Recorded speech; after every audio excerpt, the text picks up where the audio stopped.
Hashtag a mother's love. A journey from darkness to light. My mom would beat all my sporting events. Let's say I was playing football, okay? My mother would be on the sidelines, and if the play on the field started going one way, my mother would be like, "Oh my gosh." She'd get so excited, so passionate, so into the game. She'd be running up and down that sideline, cheering louder than anyone else in the stands. I'd get in the huddle with the other guys, and they'd go, "Mark, is that your mother?" I'd go, "No, I never saw her before." I was embarrassed. I was a teenage kid who thought he was too cool for his mom's unconditional support. But you know what? My mom's love, her unwavering belief in me, that is the greatest gift my mother ever gave me. She believed in me when I didn't believe in myself. She believed in me when nobody else did. She believed in me even when I gave her every reason not to. Hashtag the darkness. I have overdosed on drugs on 3 occasions where I should have been dead. 3 times I came face to face with death. 3 times I should have never woken up. But I believe I was kept here for a reason. I believe there was a purpose, a calling, something greater than myself that wouldn't let me go. You know what they say? Show me your friends, and I will show you your future. How do I know this? Because I lived it. I hung out with losers, and I became the biggest loser of them all. I gave up everything I dreamt about as a little boy. All those hopes, all those aspirations, all those dreams of becoming somebody, I threw it all away because of who I chose to surround myself with. Your circle determines your direction. Your friends become your destiny. I learned that the hard way. Hashtag the late nights my friends would drive me home at 2:00-3:04 in the morning. We'd be drunk and high, laughing in the car like we didn't have a care in the world, like life was just one big joke. We'd pull up to my house in the driveway and they'd go, Mark, the light's on." I'd go, "Oh man, my mother is up." See, my mom wouldn't go to bed until she knew her son was still alive. Can you imagine that? A mother lying awake hour after hour, waiting, praying, hoping that her son would make it home safely one more night, every single night. I'd walk in, trying to act sober, trying to hide what I'd become, and she'd say, "Hi, Mark, how was your night?" "It was good, Mom. I'm going to go to bed." "Jose, can I talk to you for a minute?" "Mom, I'm tired. I'm just going to go to bed." She'd say, "Mark, I haven't seen you all day and all night. Can I please talk to you? I just want to spend some time with you." And I'd say, "Man, just leave me alone. You're bugging me." And I'd slam my bedroom door in her face. I'd slam the door on the one person who believed in me, the one person who would have done anything for me, the one person who loved me unconditionally. Hashtag the call years passed. I kept making the same mistakes, the same bad choices. But somehow I turned my life around. I became a professional wrestler. I was on a worldwide tour, living the dream I'd somehow managed to salvage from the wreckage of my youth. We were overseas in Japan. After my wrestling match, I went upstairs to my hotel room and I fell asleep. I was exhausted from the performance, from the travel, from everything. There was a knock at my door at 3:00 in the morning. I got out of bed, confused, disoriented. I looked through the safety window and I could see it was the Japanese promoter.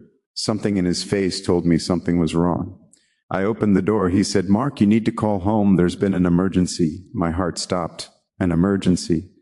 Those words echoed in my head as I went and got the hotel room phone. My hands were shaking as I dialed. I called back to the States. My sister answered. "Hey, what's going on?" I said. She said, "Mark, I don't know how to tell you this." I said, "Just tell me what happened." And then I heard her start crying. "Mark, I can't tell you." I said, "Just say it." She said, "Mark, your mother died." Hashtag the street. I just threw the phone down. I didn't hang it up. I just dropped it. I ran out of my hotel room like a madman. I took the elevator to the lobby, and when the doors opened up, I just ran out into the street. I mean, there were no cars. There were no people. It was 3:00 in the morning in Hiroshima, Japan. And I walked down the middle of the street, and I remember looking up at the sky, tears streaming down my face, and just saying, "Mom, I am so sorry. I am so sorry. Sorry for all those slammed doors. Sorry for all those times I pushed her away. Sorry for all the worry I caused her. Sorry for all the nights she stayed awake wondering if her son would make it home alive." Hashtag the funeral. I flew home for her funeral. The flight felt like it lasted forever. Every minute, every hour, I kept replaying memories in my head. I kept seeing her face, hearing her voice. I was so nervous to walk up to her casket. When I got to the funeral home, I just stood way in the back. I couldn't do it. I couldn't face her. So I just stood there looking from a distance, and I kept thinking to myself, please get up. Please, Mom, just get up. This is all a mistake. This can't be real. Then I finally got the nerve to walk up to her. As I got closer, I could see my mom for the first time since she'd passed. I mean, she was so beautiful. She was dressed in white. I mean, like an angel, a literal angel. I stood over her casket and I said, Mom, you are my hero. Everything I am, everything I hope to be was because of you. You loved me so much. You gave me life.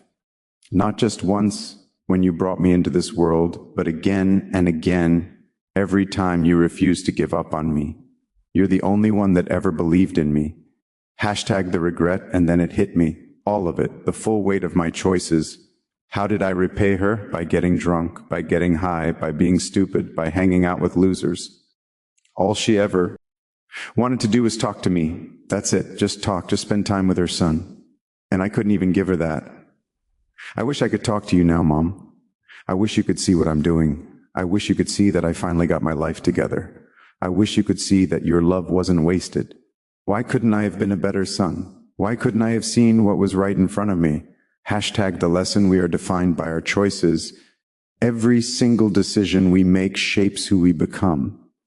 And if you surround yourself with people involved in drugs and alcohol and pills, it's a dead end. There's no other way to say it. It's a dead-end road that leads nowhere good. I'm not here to preach to you. I'm not up on some high horse. I'm here to tell you, I lived that life. I walked that path, and it leads to broken hearts, broken relationships, broken dreams, and death. For what? To get high? To feel numb? To escape reality for a few hours? If you have a mother or a father when you go home tonight, tell them how much you love them. Don't wait. Don't assume there will be more time. Don't make the mistakes I made. Hashtag the realization. See, my whole life was about being rich and famous. I had to be a millionaire. I had to win the race. I had to be somebody. And you know what I did? I won that race. I got the money. I got the fame. I got everything I thought I wanted. But in the process, I destroyed my marriage. I lost touch with my family. I pushed away my friends. For what? To be all alone in the world? That's when I learned what is truly important. I learned how precious this gift of life is. I learned the value of our families. I learned how quickly it could all be taken away in one phone call, in one moment. Everything can change. See, I no longer live in time. I live in moments. I cherish the small things, the conversations, the connections, the presence. Hashtag the truth. It's not what's in your pocket that matters. It's what's in your heart that truly matters. You can have all the money in the world, but if you have no one to share it with, what good is it? You can have all the success, all the accolades, all the achievements, but if you've lost the people who matter most, you have nothing. Love. Love is just a word until somebody comes along and gives it meaning. My mother gave that word meaning. She showed me what unconditional love looks like. She showed me what it means to never give up on someone, even when they've given up on themselves. You're the meaning. You give life meaning. The people in your life, the relationships you build, the love you share, that's what matters. That's what lasts. That's what's real. Don't wait until it's too late to realize it. Don't wait until you're standing over a casket wishing for one more conversation. Don't wait until that light in the window goes dark forever. Tell the people you love that you love them. Today, right now, because tomorrow is never guaranteed. And if you're struggling, if you're heading down that same dark path I walked, know this: it's never too late to turn around. It's never too late to change. It's never too late to become the person you were meant to be. My mother's love saved me even after she was gone. Let the love of those who believe in you pull you back from the edge. Let it give you strength. Let it be the reason you choose differently.